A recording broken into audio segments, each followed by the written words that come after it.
Hi everyone, and welcome to Blackwood Engage Layout. It's been almost 2 months since I last put an update. I think it was way back in August.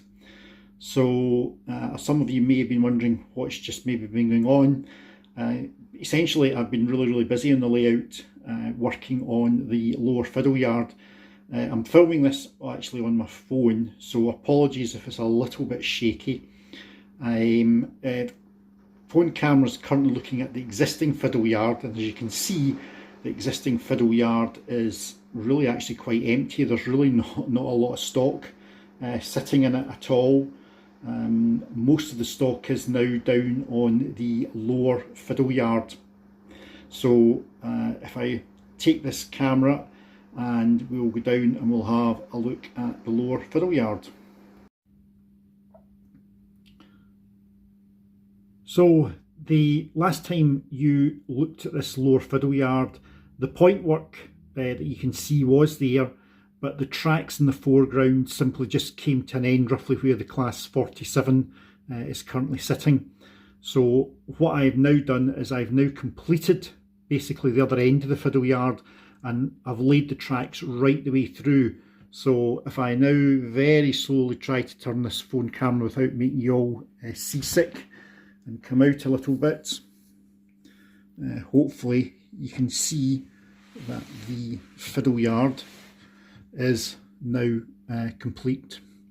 Indeed, you can see there the Fiddle Yard, all the lines coming back down to 2 lines, and you can see where the baseboards currently end, with the 2 curved tracks going round here. The next part will be a lift out section which will run from where that baseboard ends over to the table that will carry the second helix back and allow the trains to go back up to the layout on the other side of this train room. So obviously, as you can see, there are some point motors here, surface mounted point motors. That's currently what I'm working on, is putting the point motors in, but the actual Fiddle Yard tracks are all laid, and as you can see, there is quite a bit of stock now amassed down here. You'll also possibly notice that although there's quite a lot of stock, there's still actually quite a bit of free track. There are quite a number of tracks are still empty, and even the tracks, sorry, it's gone off there, but turn round, even the tracks that have got trains in them, as you can see, I think I'll probably be splitting these into 2 sections because there's more than enough room to store 2 medium length trains down here. So there is a considerable amount of space, and looking from this angle here, there is still probably some space to put in some further possible sidings running back towards the helix. Now, just when we're talking about the helix, I have actually started to gather together the set track for the other helix, because obviously there are somewhere in the region of 140 bits of set track required between the 3rd and 4th double radius curves. So you can see the blue boxes sitting in the middle of the helix. That is the track starting to be amassed for helix number 2. The other problem I had in the last video wasn't really a problem, it was a niggle, was to get the 2 sets of crossovers, the ones at the bottom and the crossovers at the top, to in actual fact move at the same time, to change simultaneously. I have now fixed that, and it was a heavier gauge of wire that was required to carry the power to the motors. So the 4 point motors at the bottom of the helix and at the top of the helix now all move in unison. So that again was a bit of a niggle, but it is now actually sorted out. The other thing I've been to is I've been to my first model railway show. That was the TINGS, that's the International Engage show, which was held in early September down in Leamington Spa at the Warwickshire Conference Centre. Very enjoyable. Never been to that show at all, so I can't compare it to what the show was like in previous years. I understand from what I've read, attendance was around 25% down, and there were quite a few of the big traders didn't come along, but it's understandable because we're really just coming out of lockdown. But nevertheless, the show was very, very enjoyable, and I did pick up the Gauge Master collection and this Flying Banana, HST Flying Banana, which is really, really good. It's been run in now on the layout. The other thing, when I was there, I did bump into somebody who actually recognised me, who's subscribed to the channel.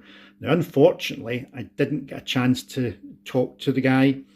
So if you are watching this, my apologies that I didn't get a chance to actually speak to you, but it was nice for somebody to actually say they actually recognised me.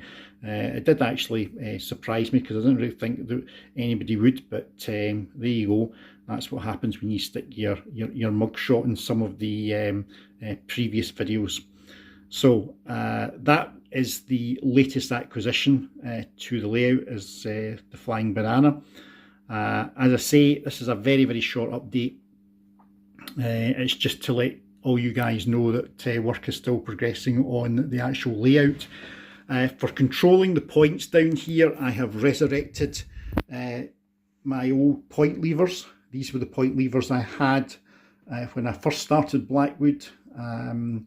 I had 18 of these levers, and they were all used on the points on one side of the layout, and then they were decommissioned when I went and got or built my own control panel display, and obviously used the probe and the studs to change the points. But down here, everything's got to be as simple as possible. So as you can see, most of the points have gone back in, or I've got motors on them now, and as you can see, they're all ganged because they're all in pairs. So that's currently what I am working on. The other thing which I did pick up, and I didn't pick this up at Tings, and it's something which I've never heard of, maybe some of you guys will have heard of it. It's called a reamer.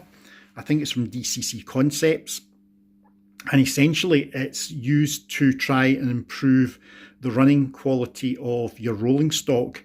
You can remove the bogies off of your rolling stock, remove the wheels, and then you insert the reamer, turn it round. It's almost like cutting discs on what would be the pinpoint axles, and it just removes any flash that there might be within the pockets that the axles actually sit on.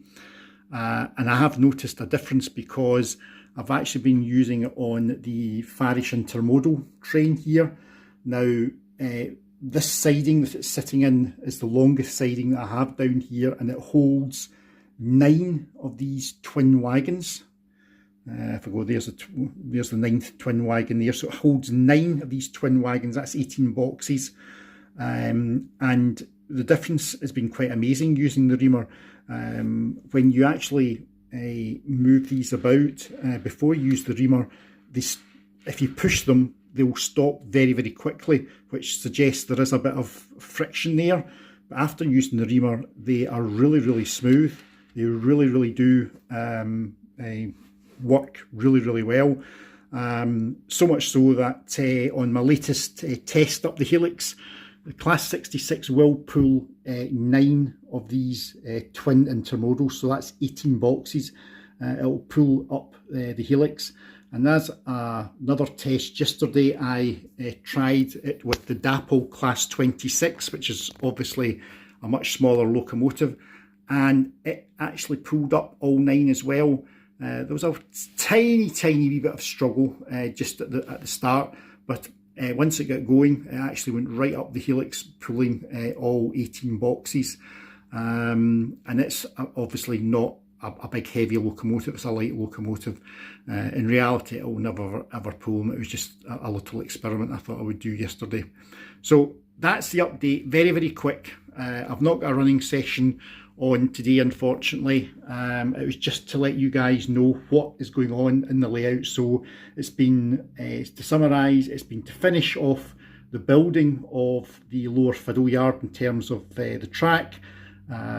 obviously now putting in all the electrical point work, etc., and obviously the point levers to control the points, and obviously been working on improving the running quality of some of these wagons here. So that's it for now. Hopefully the next update will be not in about 2 months' time. Hopefully it'll be sooner than that. So thanks for listening to me prattling on, and I'll catch you all guys hopefully very, very soon. Bye for now.